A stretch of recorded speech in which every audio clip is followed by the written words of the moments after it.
Okay, manonood na naman po tayo ng balita mga kaibigan. Ito'y galing sa ating PH update. Nasa description yan. Ilalagay ko yan kaya isubscribe niyan dahil naghahatid po yan ng balita patungkol po sa ating Pilipinas kung mahal. Ang title kasi nito, Vote Buying, patanong ha, booking si Kimbo at si Attorney Google. Patanong din, ito po ang ating panonoorin. Sino ba si Attorney Google at si Kimbo? No? Vote buying? Tanong lang ha, kukumpirmahin natin yan at tignan natin kung talagang may vote buying na magaganap. Kaya kung ready na kayo mga kapatid, panoorin na natin ito ng sabay-sabay. Yeah! Oh my God, we're back again. Come on, let's get down to business. At syempre, lagi ko kayong pinaalalahanan kapag mabagal na ang inyong internet, kapag hindi nyo na matiis, nandiyan po ang fiber ni Juan. Maganda po ang internet nila, mabilis at ang mura-mura pa. Subukan nyo na po, tawagan nyo na, baka available na po yan sa inyong lugar. Alright mga kaibigan, eto na. I-play na po natin anong meron. Bilis pa sa alas 4, ika nga talagang. Lalo na kapag medyo nakapuntos ka ng konti sa mga pagtatanong mo, nakong ganda daw ng bigayan dyan. Kaya di nakikita, ika nga ni Congressman Rodante Marcoleta, naglulundagan sila pagka mayroong hearing. Dahil napakalaki ng reward sa mga congressman na magpapabida sa mga hearing na kinakandak dyan sa House of Representatives. Ha? Totoo ba yun mga kaibigan? Base ho sa ating narinig, kapag ka may hearing daw sa House of Representatives, yung mga hearing, mga Quadcom, mga Tricom, at sa mga, ano pa bang mga meron doon, no? Kapag ka ganyan daw, malaki daw ang bigayan.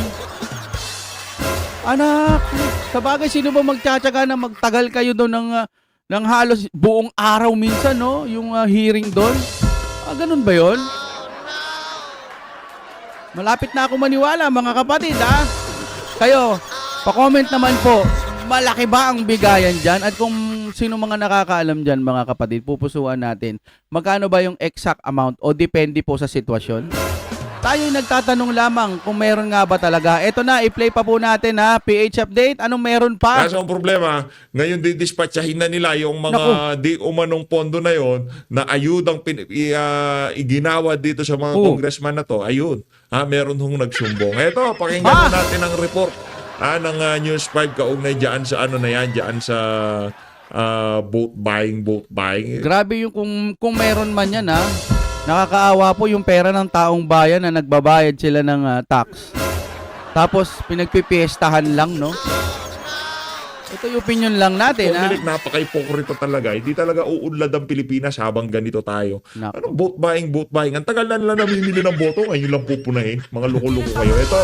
COMELEC ang dalawang mayoral candidate ng Maynila na sina Isko Moreno at Sam Versosa dahil sa aligasyon ng vote buying. Pero si Versosa nanawagan na imbestigahan din si incumbent and re-electionist Mayor Honey Lacuna. Nasa frontline ng balitang yan, Simon Gualvez. Kaka-text lang sa akin, meron. Napasugod sa San Andres Sports Complex kahapon ang kandidato sa pagkaalkalde ng Maynila na si Sam Versosa. Nanawagan siya sa COMELEC na iimbestiga ng anyay pamimili ng boto roon ng kanyang kalaban na si incumbent Manila Mayor Honey Lacuna. Nagbibigay ng 1,000 ngayon sa mga kababayan natin. 1,000? Yung mga kababayan naman natin, syempre, yung iba pambili na rin ng bigas yun, ha? Kahit hindi ko iboboto yan, kukunin ko yung 1,000. Parang gano'n, ano? 1,000 rin yan, Pambili rin ng bigas yun, yung tig-20. Tuloy tayo. Kalukuyan nakalock yung gate. Sagot naman ng kampo ni Lacuna, may tamang venue at forum para sa mga alegasyon ng vote buying. Ang dapat daw bigyang prioridad ni Versosa ay ang pagsagot sa show cause order ng COMELEC. Si Versosa kasi pinagpapaliwanag din ng komisyon sa alegasyon ng vote buying dahil sa pamimigay ng goods na may initials niyang SV. OMG! Marami pa siguro po, no? Pero sabi ni Versosa sa programang Sa Totoo Lang sa 1PH, hindi siya namimili ng boto kundi tumutulong lang. Namimigay ako ng gamot, namimigay ako ng pampagamot, namimigay ako ng school.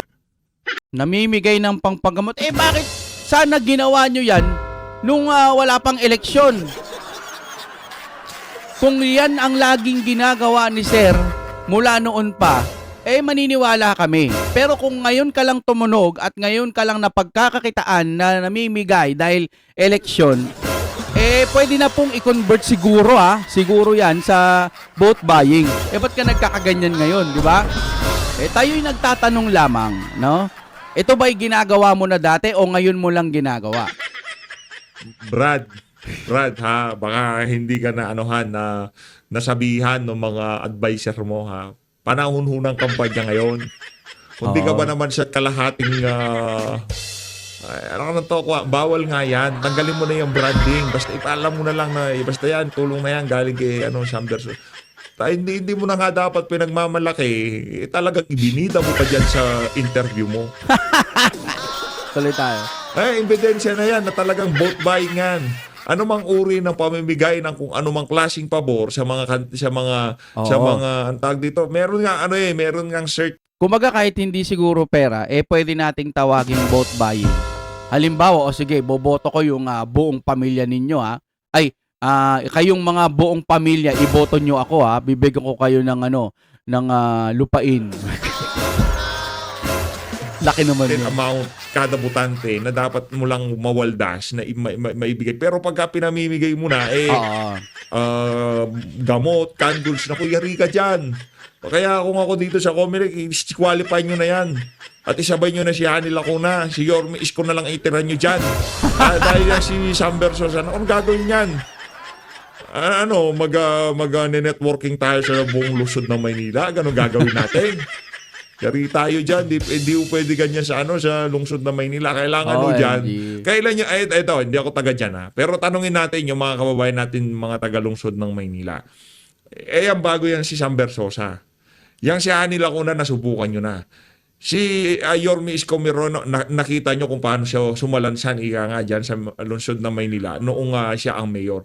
Ang tanong dito, para sa mga kababayan natin, pero tayo, lumuluwas naman tayo nung mayor yung si Yorme. Maganda talaga, sa totoo lang at maganda yung palakan niya sa lungsod ng Maynila. Tsaka masisipag po mga kapatid ng kanyang mga mga empleyado niya, no? Grabe ho pag sa mga curfew.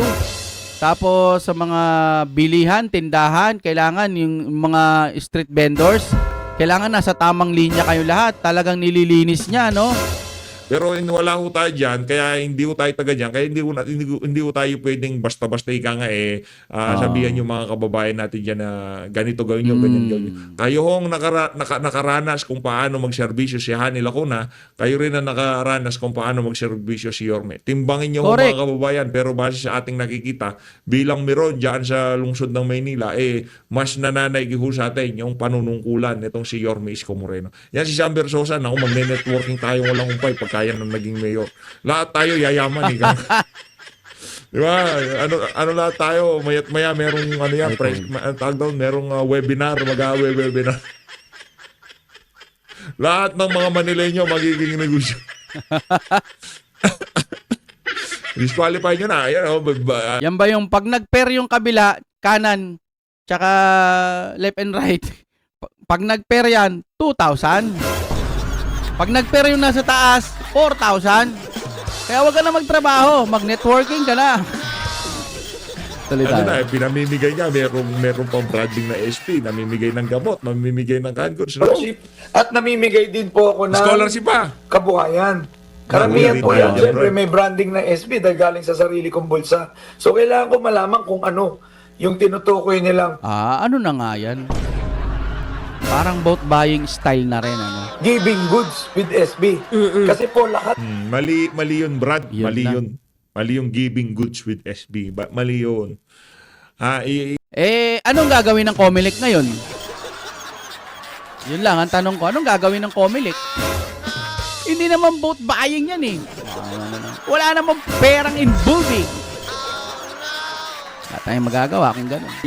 Pagka ikaw Hula-hula lang naman. ay kandidato, pagkakaalam ko correct nyo ako kung mali ako, merong porsyento lamang, merong limitasyon ang dapat tanggapin sa'yo ng isang botante. Halimbawa, sombrero, yung mga campaign paraphernalias, meron Mga jacket, mga gano'n. Kumbaga may nakalagay na boto nyo ako. Yan. ng amount. Pero kung mga makakain na yan, at pera, tapos may nakalagay from mayor.